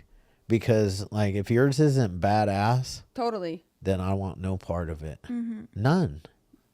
Agree. I love this fucking podcast. I have to tell you guys, you know, I love the Hopeaholics. I love this specific podcast that we're having right now. I've really enjoyed it. Thank you for having me on. You're amazing, and congratulations on everything, because Thank you. you know it takes a really strong person. You could see that the energy around you, that you're like confident and good. Confident, you know, so it just shows that you've done what is entailed to be where you're at today. And to me, that's where it's at. That's like the beautiful thing, and that's the process. That's the journey. That's going through all of the stuff that is miserable, that is painful, and at the time. And like you said, you touched on it earlier. We hear all these cliches, and I hate saying it because I refer to a lot of cliches that we say in like the 12-step AA rooms, but they're true. They really are, unfortunately, or else they wouldn't be so well known that we all can regurgitate, basically. So the fact that it's just another testament of what happens when you put your head down, you turn inward, you fix whatever is going on within yourself, so that way you can go not only perform the best that you possibly can, chase the goal, the dream, be a better person in relationships and business, for your sponsor, all of the things. It all requires doing the same thing that we all have to do on a daily basis. And it all, to me, every person that we talk to, it always refers back to like the 12 steps, because we have, you know, suggested things that we have to do daily, or else, like you said, just like the gym, if you don't use it, you lose it. And it's true with anything, and you're going to have good days and you're going to have bad days. And sometimes if you fall off the horse, get back on. Exactly. Because that's all that matters, because you're just building that muscle, which then builds to self-confidence. And then now bad days are inevitable. We're going to sure. have them. It's just a matter of, like you said, getting back on and just minimizing those bad days. And how you do that is through putting in the work. And, you know, it's a process. It never stops. I think no matter what you want to do in life, if you can just constantly be in a pursuit to get a little better every day, you're going to get there. And that's what I try to do, is just wake up. Okay, how do I get a little better this day? How do I be a little better here?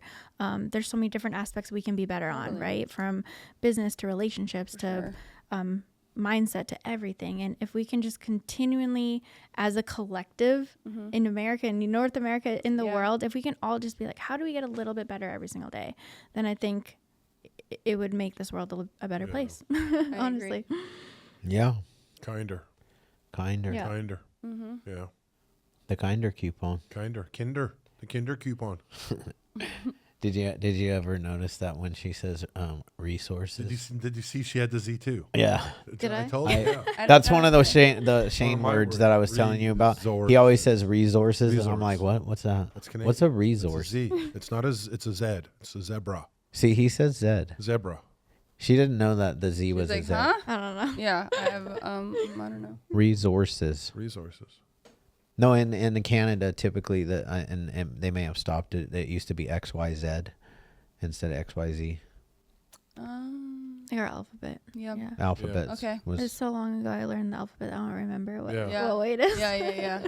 I can't recall now either. So you just been lying to me this whole time? Just for fun. Nice. Just for fun. Unbelievable. What's next? Well. What's next? What's next? What's next is we're gonna take a break. Yeah. We're gonna do it. You we're hungry? gonna bust out some reels. I can always eat. We're gonna get some food. Nice. Good. Yeah. Damn it. Where's Catherine? It really sucks Catherine's not here. You're right. today. She usually has the food ready and going. Yeah. Damn it. Now it falls on me. Yep. Yeah. You're good at it too. I'm great at it. Yeah, you're great at it. You actually really are. Well, only when I order for myself. I forget about them all the time. But serious, Amber, this was an Amazing. amazing podcast. Thank you. Mm-hmm. You're a savage. Yeah, savage. Thank you. I am very much looking forward to what's to come in your life. Yeah. Thank you. Like I said, I truly believe this is just the beginning for me. Like, I feel like this is the best place I've been at mentally. It's the best opportunity I've had in racing. This is the most fulfilled and happy I've been in life ever, like in my 31 years of living. So I think that's a really good foundation to continue to build and accomplish what I want to accomplish. You're just starting. Yeah. Now you're going to shine even brighter. Yep.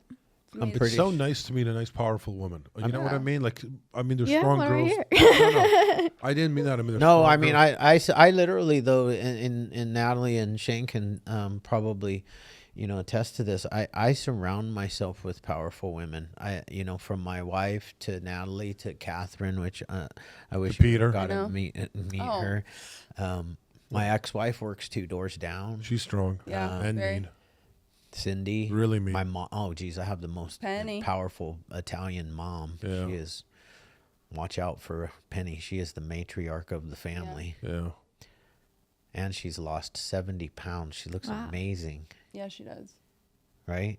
She really does. But again, I think at least you gained another fan out of me. I've been today. one. I have been. Thank So you. Yeah, it's I really cool to appreciate finally it. actually meet you in person. Yeah. True, because Definitely. you and Jonathan are fans. Yeah. Jonathan. I can always tell when Jonathan is like a fan because he's very good at liking posts and commenting and Tries. He does. Yeah, you are too. I try. suck. Yeah. I try. Suck. I'm trying to do better. Have you noticed I've been liking and commenting on yours? A little bit. I would be, especially photos that he is in with his wife. I'm like, dude, I just posted a photo. Can you go and like it so it doesn't look like we're not friends? Yeah. Jeez. Like you're tagged and you're added. You too. They both don't. They both got the same lecture from me because they're literally like In the tagged. photo. Yeah, but here's the thing. Once I post it, when you repost it or you repost it, I don't like to have 2 of the same on my storyline. So I don't repost you when you say ha ha ha ha, or you make I don't, or I'll erase mine and repost yours. So I don't repost 3 things. No, we're not talking about stories. We're just talking about a post, dude. Post. Just a Alright. regular. He's whatever. the social media literate. He. You know. No, she's saying like it Oh, and yeah. then comment. Mentally, I love it. Thanks. I just, You got to double tap it for double the tap. heart. All right, I'll double tap from now on. I give Yeah. it a single tap and I scroll. That's my thing. I scroll. But I love everything. It's what it is. Daily. But It's no. so brutal working with us on a daily basis. Well, right? like I said, they're a piece of cake. I had 3 older brothers. Yeah. Oh, that's We're easy. Yeah, I they're always great. wanted a brother. Really? Yeah, I really did. At the time, I hated it, but then as I got older, I really appreciate it because it definitely helped me out in a lot of ways, taught me a lot of things. For sure. I had a lot of boy cousins, so like they That's were helpful. kind of Yeah. they're kind of my So brothers. how old were you when you did the vision board?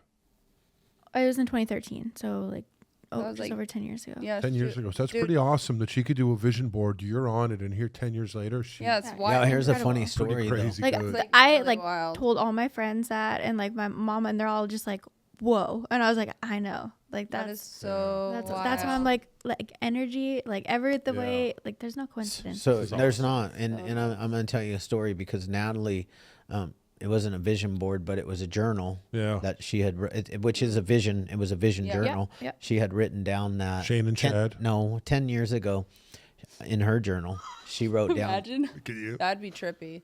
She wrote down that she wanted to be a part of the recovery community and in a treatment center in some capacity. And 10 years later, she actually owns a treatment center. Wow, good for you. And then That's awesome. also in that same kind of writing session, it was to continue to not be ashamed and use my voice because I came out with my sobriety in season 1 of Total Divas, and to highlight sobriety as far as it's the most beautiful thing I ever did, Yeah. not in this like shameful way, Yeah. and breaking that stigma because I know a lot of people, they don't seek recovery or they don't know where to go or treatment or anything like that. So I had written that down, and then 10 years later, a whole decade, not only did these two knuckleheads fall into my lap, that's the point of Hopeaholics podcast, is meeting individuals like yourself that are spreading a glimmer of hope, because it takes a little bit of hope to have some type of faith and belief to kind of move, and then the rest is on yourself to keep going. But now I'm a host. These guys are stuck with me, and they get upset every day that they're stuck with me. They actually they fell in love with Jonathan, and they got stuck with me. But and she like forced us to change the logo. We had this really cool logo. There's no way it was as cool as this one. Thank you. There's Boom.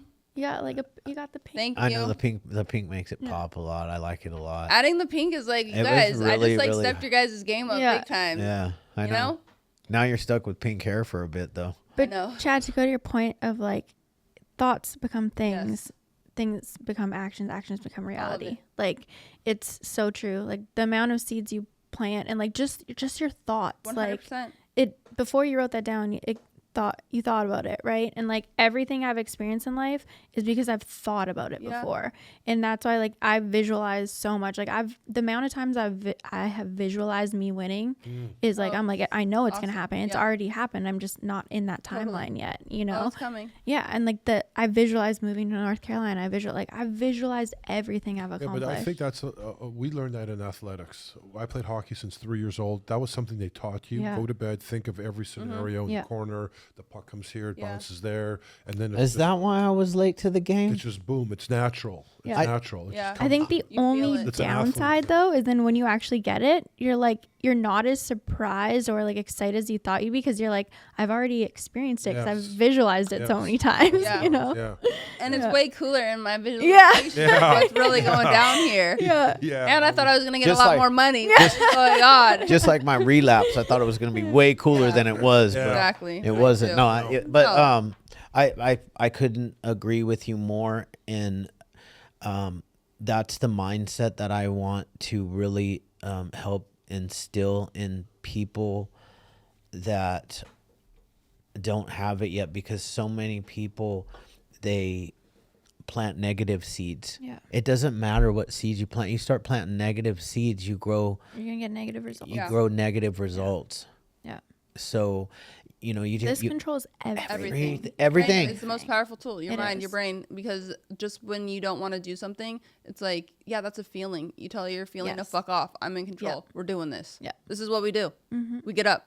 We go to the gym. Yeah. We eat healthy. I'm a big fan of David Goggins' little saying that he Stay does. hard. Yeah, I know. That one, and I love the stay hard, but Yeah. he says, when my alarm clock goes up, I just tell myself this is what we do now. Yeah. I don't even think about it. I just get up. I literally tell myself my alarm goes off at 3 a.m.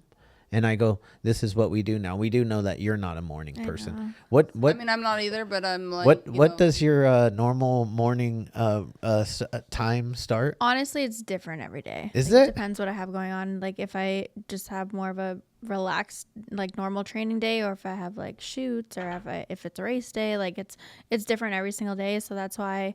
And keep in mind, like I technically work on weekends, so like I'll take a day or two during the week to like sleep in. Yeah. a little Yeah, bit, yeah, you know, yeah. Yeah. I need my sleep. Like sure. I can't operate when I'm tired. So Yeah. like my husband, I could run on. And she is only love- 31. Yeah. 31. So she's still napping. She's here and- way further than I was at 31. Oh, Like mentally. Well, at 20, she knew young. Very young. Young. see, but I'm kind of older in my sport, Yeah. so it's like cool to hear that. Really? Yeah. Like What's the average age? like there's people in the Cup series that are like 23, 24. In the Cup 25. series? Yeah, like even in Xfinity, there's Wow. like basically once you're like 18, you can kind of. But what about the guys that are? There's old guys in the Cup Series. There too, though. is, There's yeah. like how old is like the like an old guy in the Cup Series? Like they race into their 40s, so that's one great thing about my sport is you can have a long career in racing. So I could still have a 10-year career in Yeah. racing and it'd be fine. Yeah. Where like Could you race till you're like 45? I could, yeah, like as long as It's like your sponsorship allowed and everything like that. sponsorship and you're physically fit and Yeah. capable And winning. Yeah. and winning. Yeah, absolutely. So that's one great thing about our sport is you can be a little bit older. And even I remember being like 23, 24 and like this one manager, I didn't sign with him, but he's like, you're getting old, like blah blah blah, like no one's gonna want you. And like my manager now is like, don't even worry about your age, like you're fine. Like he's like, you look young anyways. Like he's like, you're good. That's insane. Yeah. If I listened to that nonsense. Yeah. And that was something I was like, should I even keep trying? Because like I'm older than a lot of these other people. And I was like, does it really matter what age I am? No. Like go in there and kick their ass. Yeah, it doesn't. As long as you dominate, it's all that matters. Exactly. It doesn't matter how long it takes. It doesn't matter what age you are. All those things are just external excuses that don't matter. If you want something, just go get it. Go do it. You know? Yeah. That's what I do. Go after it. Yeah. Have to. No excuses.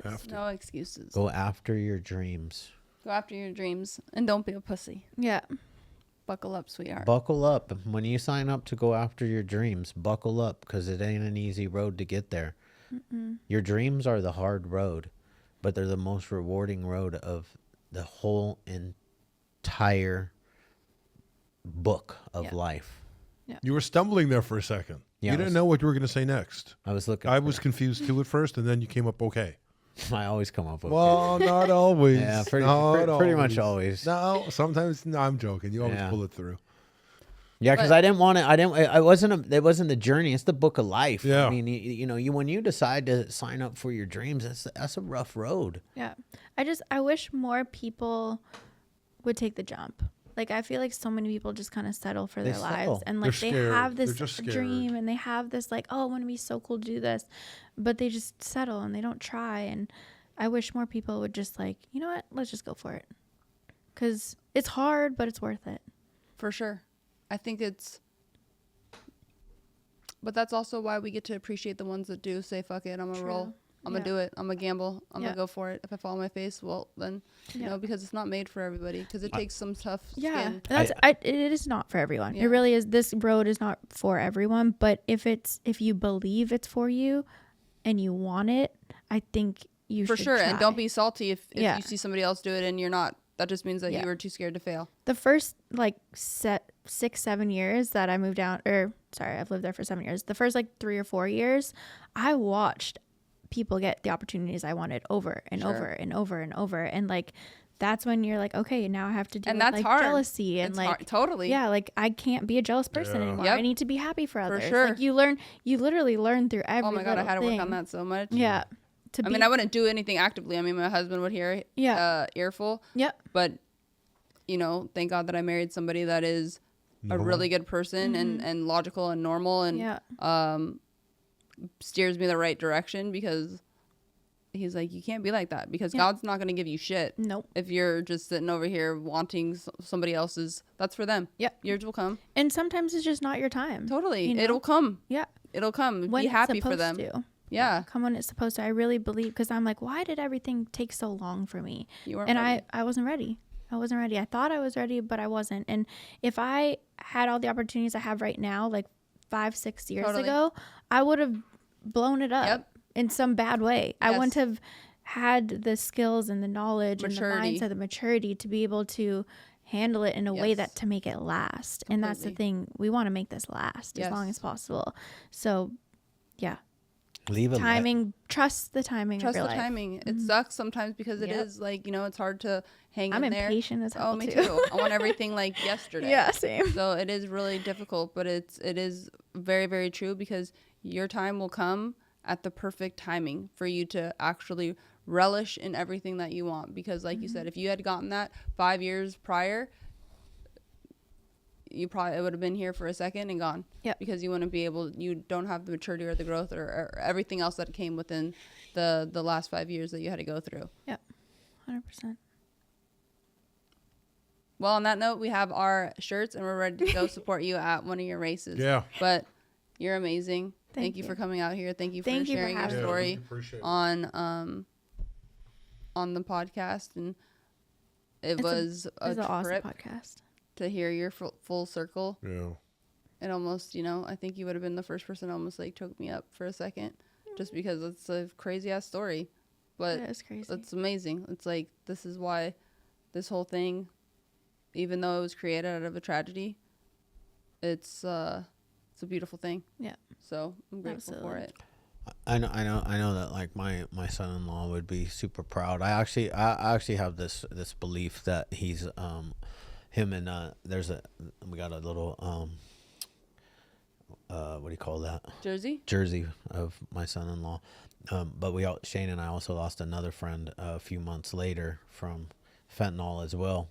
That was really close to us, and I feel like they're up there pulling the strings and doing stuff. Like I know, and this shit chokes me up, but I know that Justin is helping me so that he can help my daughter, because he truly loved her like no other, and I know that, like, you know, if you can feel anything up there, he knows that, or he wishes that he would have done it different, you know. Yeah. And so he's pulling string, because this isn't something I would have done. I wouldn't have done a podcast. I never wanted to do a podcast. I didn't ever really want to be in the public eye. I mean, I did when I was young. Though, yeah, you? right? Yeah, I mean, you know, people always told me, Chad, you're good at it. You're good at public speaking. You're good at this. You're good at that. And I was like, I don't like it, though. And it's true. That's actually a lie. I do like it. I was afraid of it. Oh, yeah. Fear. I was afraid to. I still get nervous to speak in public in front of people. But once I get rolling, I'm like, you know, give me the fucking mic. Yeah, exactly. Yeah. Give me the mic. Get the mic away from him. Get the mic away from him. Yeah. I remember Natalie was we were talking down just to like the clients and the staff. I was just the staff actually, and Natalie was going off, and I was like, man, I need the mic back. I want to talk too. Remember Shane? Yeah. And Shane was hitting me. He's like, Shane was like, Chad, she's really good. And I was like, yeah, she really is good. Thanks, guys. I didn't say that. I guess the kind of funny thing about a podcast, though, is like you get people to do it that want to talk. Yeah. But we all want to talk. I mean, who doesn't want to talk about themselves and their story? Yeah. Everyone wants to. I don't care who you are, especially if you've been through some stuff. Yeah. You want to share. For sure. So it's like, I agree. It is. It's funny. Yeah. It's crazy. A balancing act. Yeah. Well, I hope that we lived up to your expectations. No, I appreciate this so Yeah. much. Like, thank you so much for having me. And It's thank been you for the awesome. sick shirts. I'm like Yeah. obsessed. I'm so happy you They're guys so dope, right? I feel like I'm like walking out of the top. Anyways, let's take a break. We'll come back because we got a little reel we want to do with you. Okay. Did you pull up any footage? Not yet. All right. Cool. See, Cool. like, do you notice how like the kids wear like old NASCAR vintage Yeah. shirts? Sick. And like I see them like wearing that, and part of me is like, oh, that's so cool that they're wearing that, and then part of me is like, do you know who Dale Earnhardt is? Right. Do you really though? Right? So like if someone says You're you'll so- be like, yeah, like that's my friend. at Yeah, I least, know. You know? Yeah. Like, that's my girl. Yeah. You don't know? You better Yeah. check her out. Yeah. Here's her social media handle. Bam. Yeah. There's me. Yeah. Yep. Anyways, thank you so Yeah, much. We're thank just you. going to keep rambling. And, Yeah, we can go on and yeah, on. I know. And on I and think on. we were trying to end the podcast Oh, okay, 45 sorry. minutes. Yeah. I wasn't really, no.